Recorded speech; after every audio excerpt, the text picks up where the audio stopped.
warahmatullahi wabarakatuh.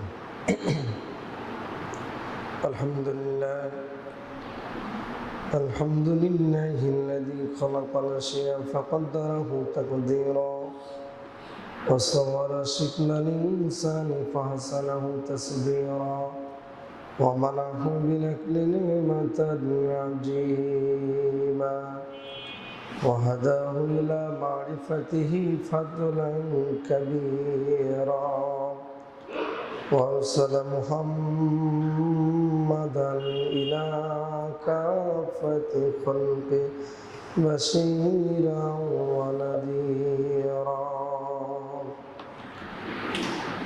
wa anzala alayhi kitaban munira wassalatu wassalamu ala man la nabiyya ba'da wa ala alihi wa sahbihi tasliman kasiran kasira. Amma ba'du faqad qala Allahu ta'ala fi kalamihil majid wa furqanihil hamid. A'udzu billahi minasy syaitonir rajim. Bismillahirrahmanirrahim. Falaqtahamal 'aqabata wa ma adraka mal 'aqabah fakku raqabatin aw it'amun fi yawmin dhi masghaba yatiman dha maqraba aw miskinan dha matraba. Wa qala ta'ala aidan ya ayyuhalladzina amanu ijtanibu katsiran minadh-dhanni inna ba'dadh-dhanni ismun. Wa qala ta'ala fi syani habibihi mukhbiran wa amiran wa takriman wa ta'ziman. Inna Allaha wa malaikatahu yusalluna 'alan nabi ya ayyuhalladzina amanu sallu 'alaihi wa sallimu taslima. Allahumma salli ala Muhammadin wa ala ali Muhammadin kama sallaita ala Ibrahim wa ala ali Ibrahim innaka Hamidum Majid. Allahumma barik ala Muhammadin wa ala ali Muhammad kama barakta ala Ibrahim wa ala ali Ibrahim innaka Hamidum Majid.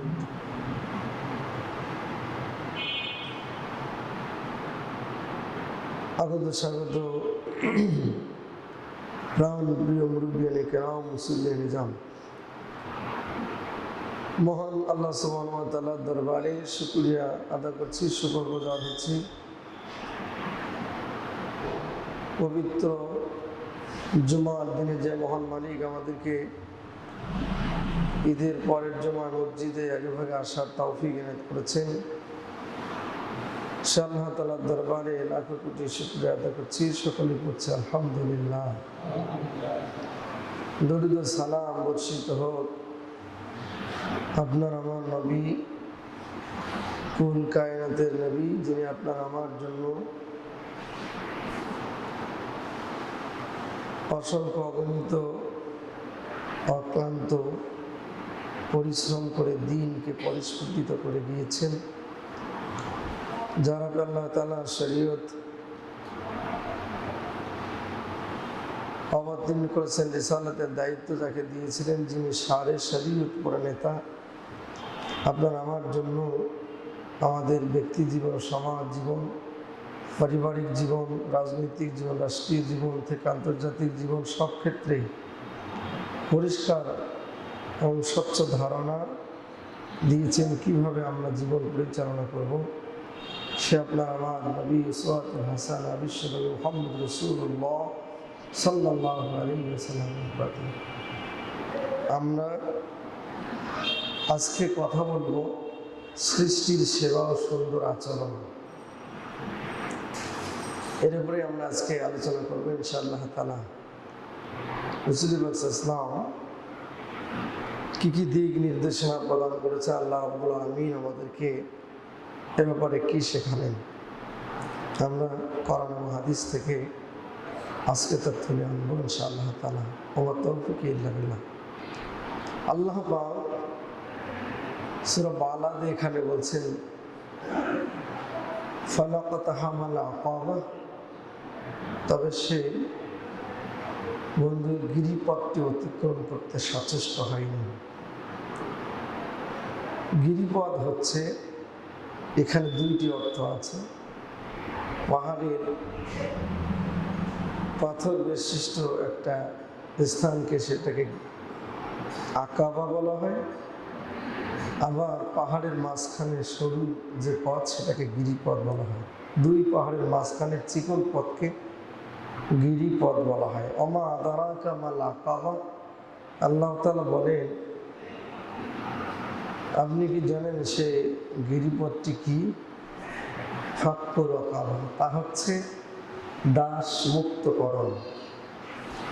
ফাক্কু রাকাবা, আর তা হচ্ছে দাস মুক্তকরণ।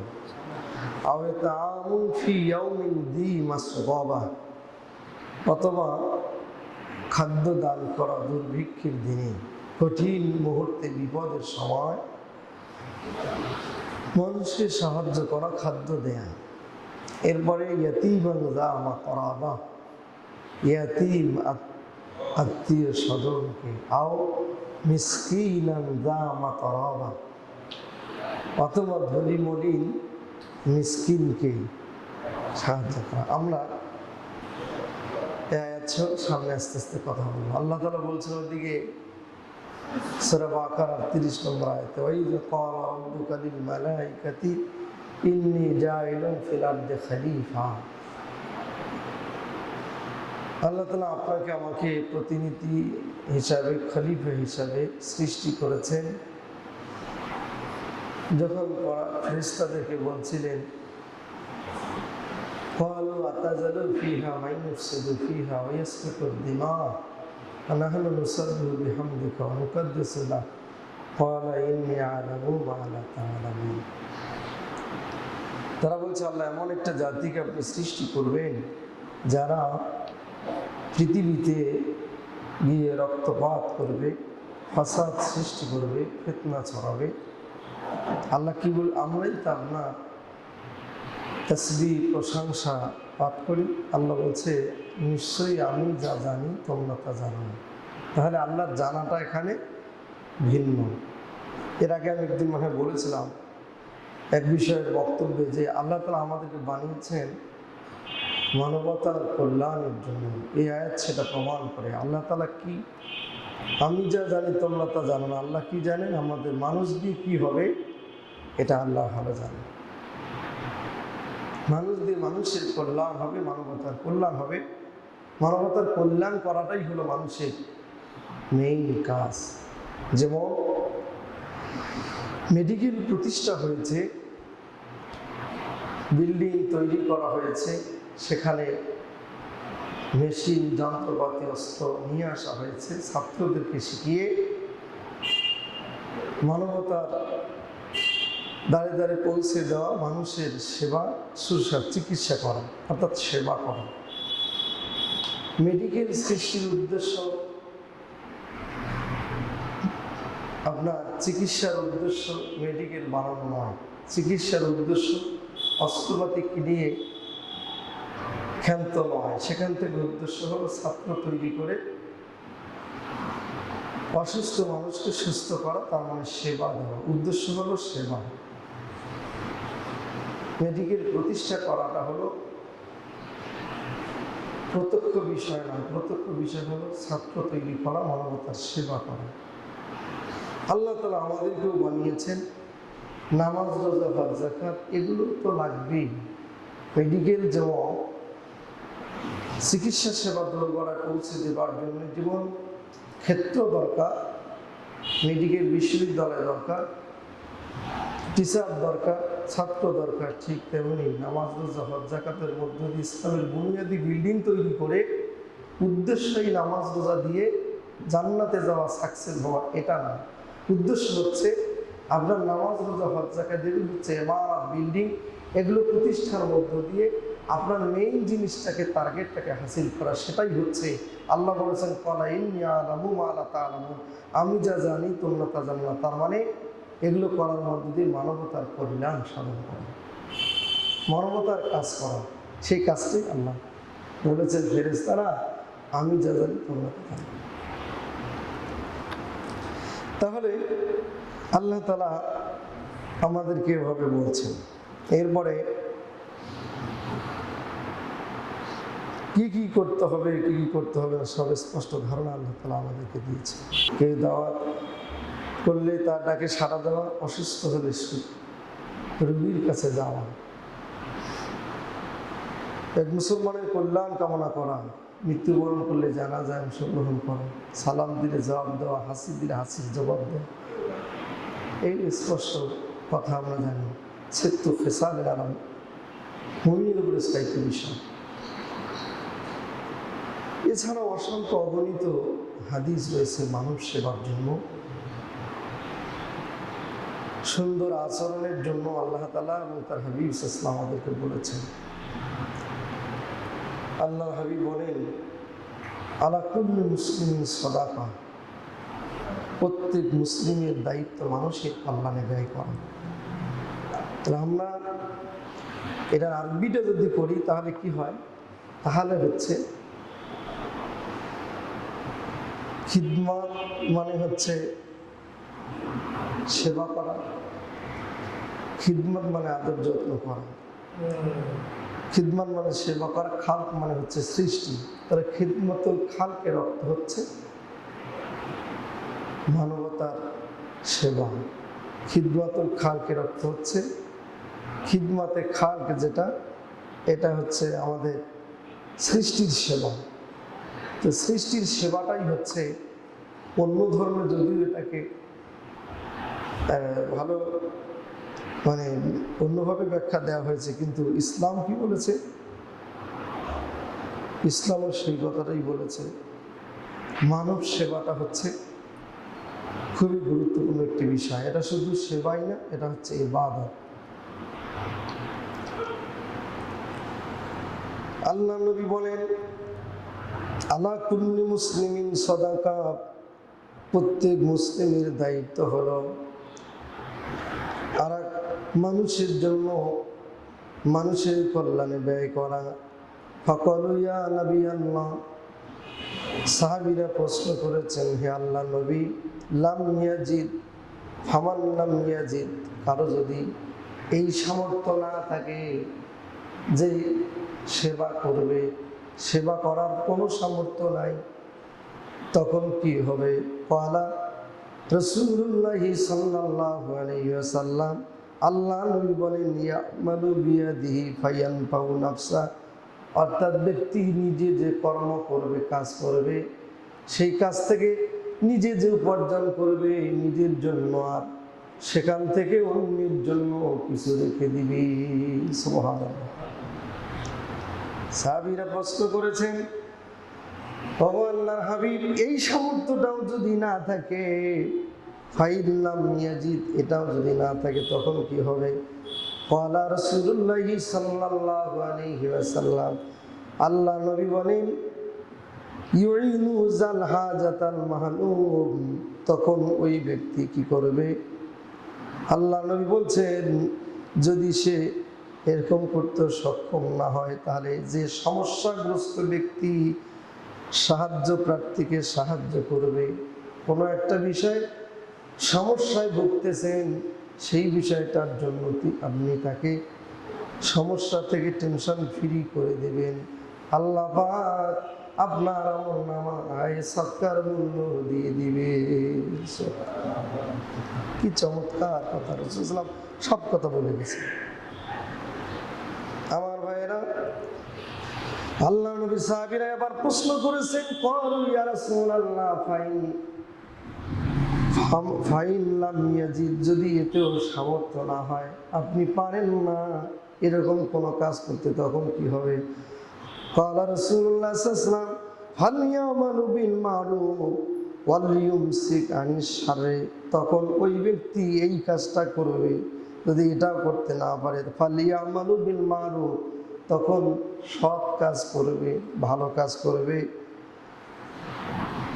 ওয়ালিয়ুমসিকু আন শার, খারাপ কাজ থেকে বিরত থাকবে, অর্থাৎ নিজে ভালো কাজ করবে, মানুষের ক্ষতি হবে না এরকম কাজ কোনো করবে না। ফাইন্নাহু লাহু সাদাকাতুন, এই যে কাজটা করবে, ভালো কাজ করবে, অন্যায় থেকে নিজেকে গুটিয়ে রাখবে, বিরত থাকবে, নবীজি বলেন তার জন্য এটা সদকা হয়ে যাবে। সুবহানাল্লাহ। তাহলে আমরা বুঝলাম, কারো ক্ষতি আমরা করব না, ভালো কাজ করবেন, সদকা হবে। আপনার পরিবারের জন্য বুখারী শরীফে হাদিস এসেছে, আপনি যে বাজার করেন, খরচ করে পরিবারের জন্য বাজার করে নিয়ে যান, নবীজি বলেন এই খরচটা আপনার পরিবারের জন্য সাদাকা। সুবহানাল্লাহ। এমন কোনো কথা নবীজি বলেননি।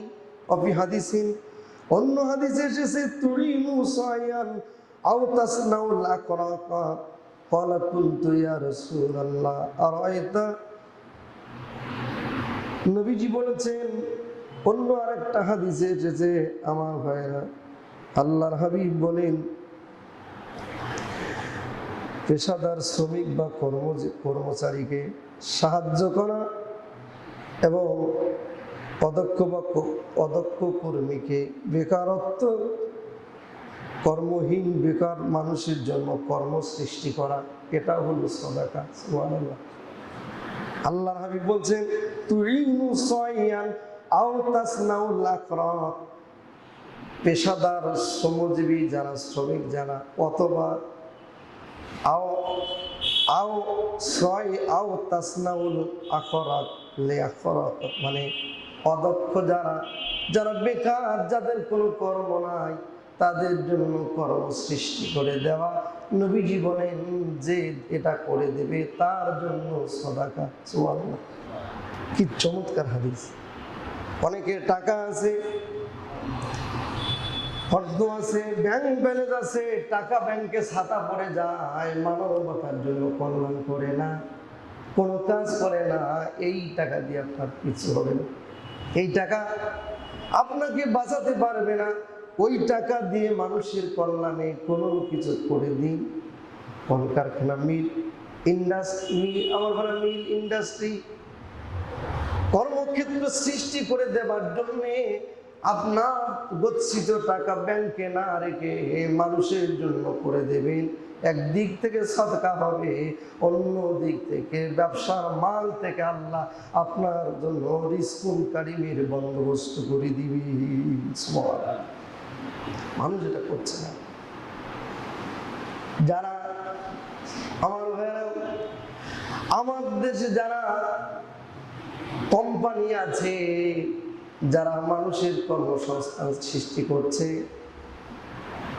ব্যক্তিগতভাবে, যৌথভাবে, অথবা বিভিন্ন গার্মেন্ট শিল্প আছে, এখানে গিয়ে যত মানুষের কর্মসংস্থানের ব্যবস্থা হচ্ছে, নবীজির এই হাদিস সাক্ষী। আমার ভাইরা, নবীজির মুখ নিঃসৃত জবানের বাণীর এই বাণী সাক্ষী যে তাদের জন্য আমার ভাইরা একটা সওয়াব আল্লাহ পাক নির্ধারণ করে রেখেছে। আমরা শুধু মনে করেছি নিজের জন্য আমরা কিছু করব, অন্যের জন্য করব না, এরকম কথা ইসলামের কোথাও নাই। বরঞ্চ ইসলাম সব সময় শিখিয়েছে আপনি অন্যের জন্য কাজ করবেন, নিজের জন্য করবেন না। অন্য হাদিসের সামনে আছে, চলুন, যতক্ষণ পর্যন্ত একজন মানুষের কাজে আপনি নিয়োজিত থাকবেন, আল্লাহ রাব্বুল আলামিন ওই বান্দার জন্য ততক্ষণ পর্যন্ত নিজেই রত থাকেন। সুবহানাল্লাহ। আল্লাহর হাবিব সাল্লাল্লাহু আলাইহি সাল্লাম আবার বলছেন, ইয়াদলু বাইনাল ইসনাইনি সাদাকাতান ওয়া ইউরিদু রাজুল আলা দাবাতি ফায়ামিরু আলাইহা আইনুরফা আলাইহা মুতাত সাদাকা। নবীজি বলেন, দুজন মানুষের মধ্যে বিবাদ মিটিয়ে দেওয়ার জন্য যারা কাজ করে, সম্প্রীতি প্রতিষ্ঠা করবার জন্য যারা কাজ করে, আল্লাহ নবী বলেন আপনি যে সম্প্রীতিটা করে দিলেন, তাদের মধ্যে বিশৃঙ্খলাটা আমার ভাইরা মিটাইয়া দিলেন, আল্লাহর হাবিব বলেন এটা তার জন্য সদকা হিসাবে গণ্য হয়ে গেল। তিন জায়গায় মিথ্যা বলা জায়েজ আছে, আমরা অন্য হাদিসে পড়েছি। একটা জায়গা হলো জিহাদের ময়দানে যখন যাবেন আমার ভাইরা, যুদ্ধ সুকৌশল বিজয়ী হবার জন্য, বিজয় লাভ করবার জন্য কৌশল অবলম্বন করে মিথ্যা সেখানে বলা মুজাহিদদের জন্য জায়েজ আছে। স্ত্রীকে খুশি করবার জন্য একটা 500 টাকার শাড়ি যদি 800 টাকা বলেন, আল্লাহ তাতে কোনো গুনাহ দিবে না। সুবহানাল্লাহ। এখানে শেষ না ভাইরা, শেষ কথাটা হলো দুই ব্যক্তির মধ্যে বিশাল দ্বন্দ্ব নিরসন করে দিবেন। যদি কথা একটু এদিক সেদিক বাড়িও বলতে হয়, বলে যদি সমাধান করে দেওয়া যায়, তাও দিবেন। আল্লাহ পাক আপনার জন্য সদকা হিসাবে আপনার আমলনামায় সব দিয়ে দিবে। আমরা কি করি? মানুষের দ্বন্দ্বকে আটাই না, দ্বন্দ্ব বাড়ানোর জন্য, ফিতনা ছড়াবার জন্য দুইজনকে দুই মুখে কথা বলে আগুন ধরায়, আগুন জ্বালায় দিয়া বিশৃঙ্খলা সৃষ্টি করে দুনিয়াকে জাহান্নাম বানাই কথা বলেন, ঠিক না বেঠি? যেটা ইসলাম নিষেধ করেছে, ইসলাম বলল একটু বেশি বাড়িয়ে বলো, যদি দ্বন্দ্ব সমাধান করা যায় তাও তুমি করে দেবে, কিন্তু আজকে তা না করে আমরা দ্বন্দ্ব বাড়িয়ে দিচ্ছি। ইসলামটা সাপোর্ট করেন। মনে রাখবেন, আমার ভাই নবীজি সব কথাই বলেছেন, ফায়াহমিলু আলাইহা আও ইউরফা আলাইহা মুতাআতুস সাদাকা। ও শ্রমিক ভাইরা, ও কুলি মজুর ভাইরা, ভালো করে শোনেন, আপনাদের জন্য এই হাদিসটা নবীজি বলেছেন। আমার ভাইরা, যারা কোনো মানুষ যদি কোনো মানুষকে তার বাহন নিয়ন্ত্রণ বা পরিচালনা করতে সাহায্য করা, এটাও দান বলে গণ্য। কারো বাহনটা নির্দিষ্ট গন্তব্যস্থলে পৌঁছে দেওয়ার জন্য রাহবারের দায়িত্ব পালন করেছেন, অথবা আমার ভাইরা কারো জিনিস, কারো বোঝাকে নিচে থেকে গাড়ির উপরে উঠিয়ে দিয়েছেন, মনে রাখবেন যদি জুলুম না করেন, যারা কুলি আছে, এই যে উঠিয়ে দিলেন, সাহায্য করলেন, এই সাহায্য করাটা আপনার জন্য আল্লাহ রাব্বুল আলামিন আপনার আমলনামায় সদকার সব দিয়ে দিবে। কুলিরা যখন ওঠায়, জুলুম না করলে একদিক থেকে টাকা পাবেন, অন্য দিক থেকে আপনার আমলনামায় আল্লাহ সব দিবে। কিন্তু তোমরা তো জুলুম করো, অনেকে আছে 10 টাকা যদি ওঠানো লাগে, আমার ভাই 100 টাকা সে বসে থাকে, ওই 100 টাকা ছাড়া হবে না। এটা করবেন না।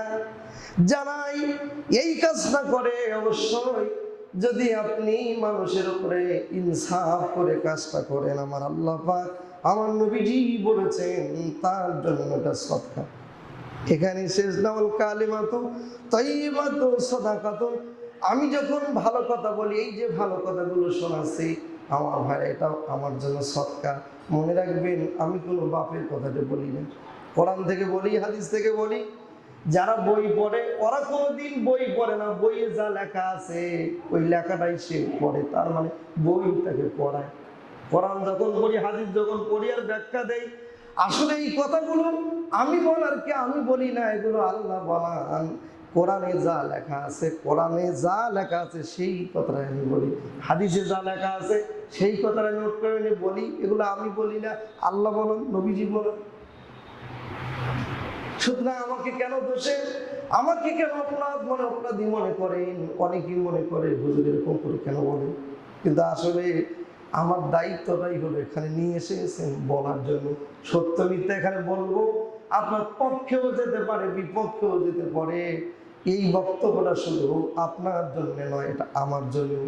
বক্তব্যটা আমার জন্য, আপনার জন্য। বক্তব্য আমি এখানে যেটা দেই সেটা আমার বিরুদ্ধেও যেতে পারে যদি আমি ওই অনুযায়ী ঠিক না, ঠিক কথা বলে ঠিক না। তা কেন এটা মনে করে মানুষেরা? প্রত্যেকটা কাজকে যদি আপনি নেগেটিভ না নেন, পজিটিভ হিসেবে নেন, যেই মানুষটা প্রত্যেকটি কথার কাজকে জীবনে পজিটিভ করে ফেলেছে, এই জমিনে তারাই সাকসেস হয়েছে। যারা পজিটিভ না নিয়ে সবসময় নেগেটিভ নেয়, ওরা নেগেটিভ নিতে নিতে আমার ভাইরা নিজেই নেগেটিভ হয়ে গেছে। মানুষের ভালো কাজ, পজিটিভ কোনো কাজ ওর মাথায় পজিটিভ হিসাবে ঢোকে না, শুধু নেগেটিভ নেগেটিভ নেগেটিভ।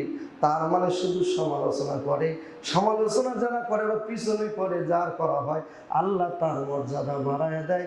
সে সামনে থাকে, সে আল্লাহর কাছে মর্যাদাবান্বিত হয়। আর যারা সমালোচনা করে ওরা পিছনেই থেকে যায়। সুতরাং এগুলো আমাদের পরিহার করতে হবে।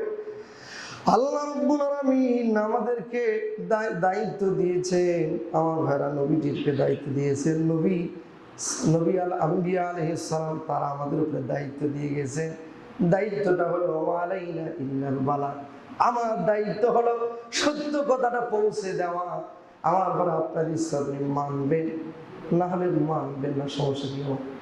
আমি বলে যাব, কিন্তু আমার বলে যাওয়াটা বাধা দেওয়ার অধিকার আপনার নাই।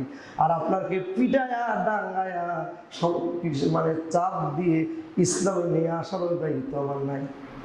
আমি শুধু বলবো, আপনি শুধু শুনবেন, মানলে আপনি মানবেন, না মানলে নাই, আপনারটা বুঝুন। আমি আমার দায়িত্বটা শেষ। সব কথাই বলেছেন, তাহলে কালিমাতু তাইয়্যিবিন সাদাকা। ভালো কথা মানুষকে শোনাবে, ভালো কথা বলবে, তাহলে ভালো কথাটা আপনার আমার জন্য সদকা হয়ে যাবে।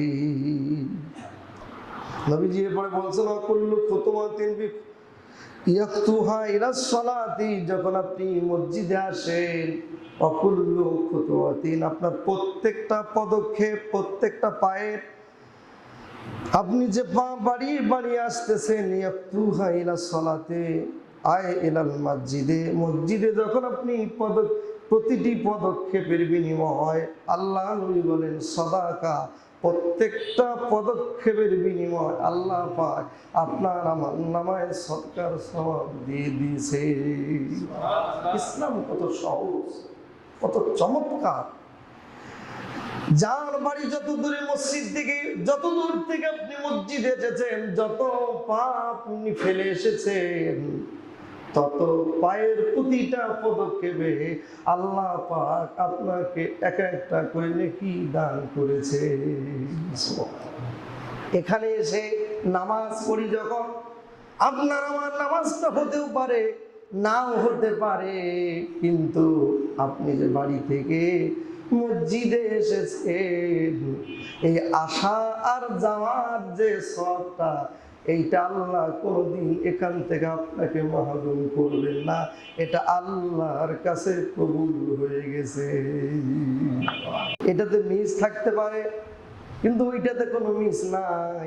মনে রাখবেন যখন আসবেন অবশ্যই আমার ভাইয়েরা রাস্তার হক আদায় করে প্রতিটি পদক্ষেপ হিসেব করে ছোট ছোট পদক্ষেপ ফেলে আল্লাহর ঘরে আসবেন। এরপর নবীজি বলছেন ওয়াইমিতুল আযানি তরিকি সাদাকা, কেউ যদি এই রাস্তা দিয়ে আসতে কোনো পাথর পায়, কষ্টদায়ক কোনো জিনিস রাস্তায় পেয়েছে আর আপনি সরিয়ে দিয়েছেন, এর বিনিময় আল্লাহ পাক আপনার আমলনামায় সৎকার সব দিয়েছে। কি বিধান!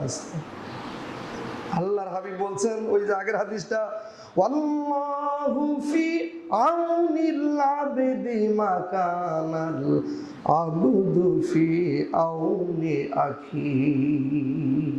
বান্দা যতক্ষণ অন্য কোন মানুষের কল্যাণে নিয়োজিত থাকবে ততক্ষণ আল্লাহ রাব্বুল আলামিন তার কল্যাণে নিয়োজিত থাকবে। সুবহানাল্লাহ। আমার ভাইরা, এখানে সেজদা নবীজি বলছেন সনাইউল মারুফি তাকদিম আসওয়ারিয়াসু ওয়া সাদাকাতুস সিররি তুতফিউ গাদাবার রাব্বি ওয়াসিলাতার রহমি তুজিদু ফিল উমরি। আল্লাহু আকবার বলেন। মানব কল্যাণমুখী কর্ম বিপদ আপদ অপমৃত্যু থেকে আপনাকে বাঁচাইয়া দেবে। মানুষের জন্য কল্যাণের জন্য যে কাজটা করবেন, এই কাজটা করলে আপনার বিপদ আপদ আর অপমৃত্যু থেকে আল্লাহ আপনাকে হেফাজত করবেন। আর গোপন দান করলে এমন কিছু দান আছে যেটা মানুষকে না জানিয়ে নিজে নিজে করলেন, ওই গোপন দানটা আল্লাহ পাক আপনার ওই গোপন দানের বিনিময় আল্লাহ রাব্বুল আলামিন আমার ভাইরা আপনার প্রতি ক্রোধ নির্বাপিত করে দেবেন। আল্লাহর রাগ হলো উঠে যাবে। এরপরে সিলাতুর রহম আর রক্ত সম্পর্কীয় আত্মীয়তার সম্পর্ক যদি রক্ষা করেন তাহলে আল্লাহ নবী বলেন আপনার আয়ু বৃদ্ধি হবে। তিনটি কাজ করবেন, আল্লাহকে ভয় করবেন। আমার ভাড়া মানব কল্যাণমুখী কাজ এগুলো আপনারা মানুষের কল্যাণে যেটা করবেন, গোপনে দান করবেন, আত্মীয়তার সম্পর্ক ঠিকঠাক রাখবেন, আল্লাহ পাক বড় বড় বিপদ থেকে এরপরে আপনার আয়ু বৃদ্ধি করে আল্লাহ আপনার উপর থেকে রাগ মিটাইয়া দিবেন। সুবহানাল্লাহ। আল্লাহ নবী বলছেন ওয়া কাফিলুল ইয়াতীম ফিল জান্নাহ হাকাযা ওয়া ক্বালা বিসবাইহি সাবাবাতি ওয়াল বুসা। নবীজি বলেন যে ব্যক্তি এতিম অনাথের অসহায়দের রক্ষণাবেক্ষণ করে লালন পালন করে সে আমার সাথে পাশাপাশি নবীজি বলছেন ইসবাইহি সাবাবাল বুসা, এই তর্জনিয়ার শাহাদাত আঙ্গুলি একসাথে করলেন, সাহাবীদেরকে বললেন জান্নাতে আমি আর সে এইরকম পাশাপাশি থাকবো। কত ইসলামের সুমাংসে বাণীগুলো কত চমৎকার। আল্লাহ নবী বলছেন আসাই আলাল আরমিলাতে কাল মুজাহিদি ফি সাবিলিল্লাহ। মনে রাখবেন আমার ভাইরা, নবী বল কলাম কয়মে লা ইয়াফতুরু নবীজি বলেন কোন বিধবা, কোন অসহায়, কোন এতিম মিসকিনকে সাহায্য করা, আল্লাহ নবী বলছেন জিহাদের ময়দানে যুদ্ধ করে মুজাহিদদের মতো মর্যাদা। সুবহানাল্লাহ বলে। কেউ যদি এতিম বিধবা, কেউ যদি বিধবা এতিমদেরকে সাহায্য করে, কোন দুস্থ মহিলাকে সাহায্য করে, জিহাদে যে আমার ভাড়া কাল কয়মে হাদিসে বলা আছে। এরপরে হলো লা ইয়াফতুরু ওয়া কাসওয়াইমি ওয়া ইফতিরু, তার মানে একটানা যে রোজা রাখে, একটানা যে তাহাজ্জুদের নামাজে দাঁড়িয়ে দাঁড়িয়ে প্রতি রাত ইবাদত করে, জিহাদের ময়দানে জিহাদ থেকে বিরতি নেয় না, একটানা জিহাদ করে, এই তিন শ্রেণীর মানুষের মতো একটানা জিহাদ করে যে সওয়াব, একটানা রোজা রেখে যে সওয়াব, একটানা আমার ভাইরা তাহাজ্জুদের নামাজ পড়ে পড়ে যে সওয়াব, কোন দুস্থ বিধবা মহিলাকে, মিসকিন অনাথকে সাহায্য করলে আল্লাহ নবী বলেন তার আমলনামায় সেই সওয়াব আল্লাহ রাব্বুল আলামিন দিয়ে দিবে। মানবতার সেবা করতে হবে, সেবা না করে আমরা বাস দিচ্ছি, এই হলো আমাদের চরিত্র। আল্লাহ রাব্বুল আলামিন বলেছেন আমার ভাইরা, আপনারা অবশ্যই ছোটবেলায় হাদিসটা পড়ে এসেছেন, ইন্নাল্লাহ ইয়াকুলু ইয়াউমাল কিয়ামাতি ইয়া ইবনা আদম মারিতু ফালাম তুইদনি ফাকালা ইয়া রাব্বি কাইফা আউযুকা ওয়া আনতা রাব্বিল আলামিন। হাদিসটার বাংলাটা হলো এরকম, আপনারা পড়েছেন সেটা হলো, আল্লাহ পাক কিয়ামতের দিন আপনাকে আমাকে প্রশ্ন করবে, হে আদম সন্তান, আমি অসুস্থ হয়েছিলাম কিন্তু তুমি আমাকে কেন দেখতে যাও নাই? আপনি বলবেন, ও আল্লাহ, কেমনে তোমাকে দেখতে পাবো, কেমনে তোমাকে আমি পাবো? তুমি তো হচ্ছে রব্বুল আলামিন, তুমি তো কারোর কাছে আসো না, কিভাবে তোমাকে দেখতে যাব? তিনি বলবেন, তুমি তো জেনেছিলে যে তোমার পাশের বাড়িতে অমুকে অসুস্থ হয়েছিলে, তাকে যদি তুমি দেখতে যেতে, সেখানে আমি আল্লাহকে খুঁজে পেতে। আপনি তো জানেন না, খোঁজখবর নেন। আপনার আত্মীয় যখন মরে গেছে, জানাজায় যাচ্ছেন, কোন রকম জানাজাটা না পড়লে কেমন, খোঁজ নিচ্ছেন না। এ হাদিস আমার ভাইয়েরা অসংখ্যবার আপনারা পড়েছেন, ছোটবেলার হাদিস আপনারা সবাই পড়েছেন। হাদিস প্রত্যেকটা কথার এক এক করে বলা আছে। আমি হাদিসটা সম্পূর্ণ বললাম না, ভালো করে শোনেন। আল্লাহ পাক একের পর এক প্রশ্ন করবে এভাবে, আর আপনি বলবেন আপনি তো রব্বুল আলামিন, আপনাকে কেমনে পাবো? আল্লাহ বলেছে এখানে যে আমি পানি চাইছিলাম কিন্তু পানি দাও নাই। আপনি বলবেন, আল্লাহ কিভাবে তোমাকে পানি দিব, তুমি তো রব্বুল আলামিন। আল্লাহ বলবে, তো আমার এক বান্দা তোমার কাছে পানি চাইছিল, তুমি তাকে দাও নাই, এই জন্য আমাকে তুমি ওখানে গেলে দিলে আমাকে পাইতা। আল্লাহ বলবে, তোমার একজন প্রতিবেশী অবক্ষম এই করোনাকালীন পরিস্থিতিতে খুবই কষ্টে ছিল, তুমি দেও নাই, খাদ্য চেয়েছিল দেও নাই, তুমি দেও নাই, মানে চাউল মেরে খেয়েছো। এরকম ঘটনাও আছে আমার ভাইয়েরা, যারা আজকে সমাজের দায়িত্বশীল মেম্বার, চেয়ারম্যান, এমপি, মন্ত্রী, মিনিস্টার, আর আমার ভাইয়ের সমাজের মানুষের খোঁজ খবর যেভাবে নেওয়ার কথা সেভাবে না নিয়ে মাঝে সাথে কিছু মেয়েগুলো দিচ্ছে।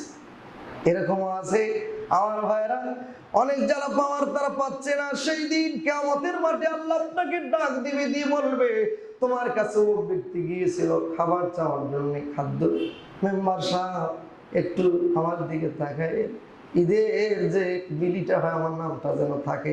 আপনি বলেন ঠিক আছে, কিন্তু আসলে ওনার নামটা ঠিকই ছিল, তার নামে চাল উঠে বিক্রি করে খাওয়া শেষ, দেননি। আল্লাহ বলবে, খাদ্য চাইছিল দেও নাই, তুমিও কেমনে আমাকে বাবা? ওই বান্দাকে যদি সাহায্য করতে, তাহলে আমি আল্লাহকে খাওয়াতে। এই হাদিসের ব্যাখ্যাতে আমার ঘরে এখানে শেষ না।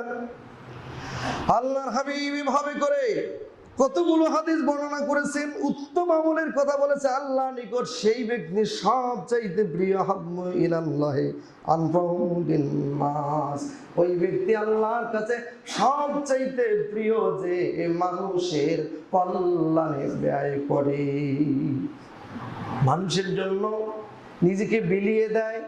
এমনও মানুষ আছে পাড়াপড়শির জন্য যখন যেভাবে ডাকবেন তাকে সেভাবে কাছে পাবেন। এটাই তো হলো মানব সেবা, মানবতার সেবা। আমার ভাইরা ইসলাম কত কথাই বলে দিয়েছে, আমরা আজকে হলো তারা করে সব উল্টো পাল্টা করছি। আল্লাহ হাবিব বলেন, বাইনা আমার রুজুলু ইয়ামশি বিতরিকিন ওয়াজাদা গুসনু শাওকিন আলা তরিকি ফাকর আকরাহু ফাশারাকাল্লাহু লাহু ফাগফারা লাহু। নবীজি বলছেন, কেউ যদি রাস্তা থেকে আমার ভাইরা পথ চলতে গিয়ে একটা গাছের ডাল দেখতে পায়, সে ডালটি যদি সরিয়ে দেয়, আল্লাহ পাক তার এ কাজ কবুল করেন এবং তাকে মাফ করে দিবেন। সুবহানাল্লাহ। মান রাফা হিজরান মিনাত তরিকি কুতিবাত লাহু হাসানাতুন ওয়া মান কানাত লাহু হাসানাতুন দাখালাল জান্নাহ। যদি কেউ রাস্তা থেকে একটি পাথর সরিয়ে দেয়, তবে তার আমলনামায় একটি নেকি লেখা হয়, আর যদি কারো একটি নেকি কবুল হয়ে যায়, আল্লাহ পাক তাকে জান্নাতে প্রবিষ্ট করাবেন। সুবহানাল্লাহ। এখানে শেষ না আমার ভাইরা, কোন একজন সাহাবী মরুভূমির বিজন মরুভূমি দিয়ে রওনা করেছেন, পিপাসা কাতর কূপ একটা সামনে পেলেন, পানি তুলে নিজে খেলেন, উঠে দেখেন একটা কুকুর দাঁড়িয়ে আছে, জিহ্বা বের করেছে, পানির জন্য কষ্ট পাচ্ছেন, তিনি বুঝতে পারলেন, নিজের পায়ের চামড়ার মোজাটা খুলে আমার ভাইরা দাঁত দিয়ে কামলায় পানি তুলে কুকুরের মুখে তুলে দিয়েছিলেন, আমার আল্লাহ পাক খুশি হয়ে তাকে মাম করে দিয়েছে। এখানে শেষ নয়, ভাবে করে কত সওয়াবের কথাই না ইসলাম বলে দিয়েছে। ইসলামে আছে আমার ভাইরা, শুধু এখানেই না, এর দ্বারা বোঝা যায় অন্য মানব সেবা শুধু না, অন্য প্রাণীরও সেবা করাটাও হলো ইবাদত। নবীজি বলেন ফিকুল্লি কাবিদিন রতবাতিন আজরাহু, কেউ যদি আমার ভাইরা যে কোনো প্রাণের সেবাতেই আল্লাহ পাক প্রত্যেকটা কাজে সওয়াব নিহিত রেখেছে। সুবহানাল্লাহ। তাহলে আমরা সেগুলো না করে আজকে কি করছি? মনে রাখবেন আমার ভাইরা, আজকে উল্টাপাল্টা করছি। আল্লাহ পাকের হাবিব বলেন আকসারু মা ইউদখালুন নাসুল জান্নাহ, মানুষকে অধিকাংশ মানুষ জান্নাতে যে যাবে তার দুইটা কারণ আছে। একটা হলো তাকওয়া আল্লাহ ওয়া হুসনুল খুলুক, একটা হলো তাকওয়া আল্লাহকে ভয় করা, অন্যটা হলো হুসনে খুলুক সুন্দর আচরণ। মানুষের সাথে সুন্দর আচরণ করবেন। যারা এই সুন্দর আচরণ করবে আমার ভাইরা, ভালো আচরণ করবে, মনে রাখবেন ওরাই জান্নাতে যাবে। আর দুইটা কারণ আছে জাহান্নামে যাওয়ার জন্য, দুটি কারণেই যথেষ্ট। একটি হলো আলফাম ওয়াল ফারাস, দ্বিতীয় নাম্বার হলো যৌনাঙ্গ গুপ্তাঙ্গ। মানুষকে দুইটা কারণে জান্নাত আমার ভাইরা, এক নম্বর আল্লাহর ভয়, যার আল্লাহর যত বেশি ভয় এবং আমার ভাইরা হুসনে খুল আচরণ যার যত ভালো, জান্নাত তার জন্য সহজ। আর মুখ যার বেফাস মুখে যে খারাপ কথা বলে, মিথ্যা কথা বলে, চগলখড়ি গীবত করে, নিন্দা করে, আর লজ্জাস্থানের হেফাজত করে না, তার জন্য জাহান্নাম অতি সন্নিকটে। জাহান্নামে যাওয়া একেবারেই তার জন্য সহজ। আমার ভাই তাহলে বুঝতে হবে, এর থেকে বেরিয়ে আসতে হবে। গীবত ইসলামে হারাম করেছে। আল্লাহ বলেছে ইয়া আইয়ুহাল্লাযীনা আমানু ইজতানিবু কাসীরাম মিনাজ জন্নি ইন্না বাদাজ জন্নি ইসমুন, আয় কাবি ও হে ঈমানদারগণ, তোমরা ধারণা করা থেকে বিরত থাকো।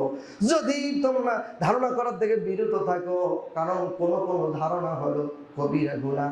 মানুষের ব্যাপারে আপনি ধারণা করছেন, সেই ধারণাটা আমার ভাইরা নাও হতে পারে, তাহলে কবিরা গুনাহ হয়ে যাবে। এরপরে আল্লাহ নিষেধ করেছেন ওয়ালা তাজাসসু, আর গোয়েন্দাগিরি করো না মানুষের অন্যায়, আমার ভাইরা মানুষের দোষ ত্রুটি খুঁটে খুঁটে বের করো না। তিনজন যখন দাঁড়াবে, নবীজি বলছেন তখন দুইজন কানে কানে কথা বলা ইসলাম জায়েজ করে নাই, হারাম করেছে। তিনজন দাঁড়িয়ে আছেন, কথা বলছেন, দুইজন কানে কানে কথা বলতে পারবেন না, ইসলাম এটা নিষেধ করেছে। বলেন আর তোমরা পরস্পরের গীবত করো না, কারণ যা গীবতের সংজ্ঞায় নবীজি বলছেন যে ব্যক্তির কথা আপনি বললেন এই কাজটা শুধু তার জন্য অসহনীয়, তার সামনে বললে এটা সে অপছন্দ করবে, তার জন্য এটা অসহনীয় হবে, আমার হলে সেটাই গীবত হবে। মনে রাখবেন আপনি যে আমার অবসরে বা অন্যের অবসরে আমার ভাইরা যখনই যে কথা বলবেন, সেই কথাটা যদি আমার ভাইরা সত্য হয় তাহলে এটা গীবত, আর যদি সত্য না হয় মিথ্যা, তাহলে এটা অপবাদ, এটাকে বলে বুহতান। তার মানে এটা আরো বড় অপরাধ। সুতরাং যে কথাই আপনি বলছেন ওই কথাটা হয় গীবত হবে, না হয় অপবাদ হবে। কেন আপনি কবিরা গুনাহ করবেন? কেন আপনি অন্যের গীবত করবেন? কেন আপনি গোয়েন্দাগিরি করবেন? কেন একজনের কথাকে সেভ করে আমার ভাইরা ধরেন আমার বক্তব্যকে রেকর্ড করে আরেকজনকে নিয়ে শোনান? এটা হচ্ছে গোয়েন্দাগিরি, এটাই হচ্ছে আপনার জন্য কবিরা গুনাহ। আল্লাহ যেটা বলেছে ওয়ালা তাজাসসু, এটা করা যাবে না, ইসলাম এটা হারাম করেছে। আমার বক্তব্য স্পষ্ট। আমার MRSTV24.com লিখে আপনি যদি ইউটিউবে সার্চ দেন, আমার প্রত্যেকটা বক্তব্য চলে আসবে। রুবেল কাজ করছে, শুরু থেকে শেষ সব বক্তব্য আমার বাইরে সেখানে আছে। আমার বক্তব্যটা নিয়ে আপনারা কেন বিভ্রান্তি ছড়ান? দরকার নেই তো আপনার গুনাহ কামাই করার। সুতরাং কি আছে আমার সামনে বলবেন, আমাকে স্পষ্ট বলবে, কোনো সমস্যা নেই। আমার ভাইরা কি হয়েছে দেখুন, একটা ঘটনা বলি 1 মিনিটে। সেটা হলো গীবত করেছে জানতে পেরেছে ইমামে আজম আবু হানিফা রাহমাতুল্লাহ আলাইহি, তিনি বুঝতে পেরেছেন তার গীবত করা হয়েছে। আমার ভাইরা তিনি বাজার থেকে আমার ভাইরা 1 কার্টন মিষ্টি ক্রয় করে গীবতকারীর বাড়িতে চলে গেছেন, গিয়ে সালাম দিয়ে বলেন আসসালামু আলাইকা আল বাইত, আমার সালাম দিয়ে ডাক দিয়ে বলেন অমুক কোথায়, বেরিয়ে আসো। আমার ভাইয়েরা বেরিয়ে যখন এসেছে মিষ্টির টোপলাটা হাতে তুলে দিয়েছে, আর লোকটি বলছে ভাই এত বড় কাজ, এত বড় ইমামে আজম আপনি আমার বাড়িতে এসেছেন মেহমান হয়ে, ঘটনা কি বুঝলাম না। বলে তুমি আমার এমন একটা উপকার করেছো, পৃথিবীতে যে উপকার আর কেউ আমার করেনি, তুমি একমাত্র ব্যক্তি আমার সেই উপকারটা করেছো।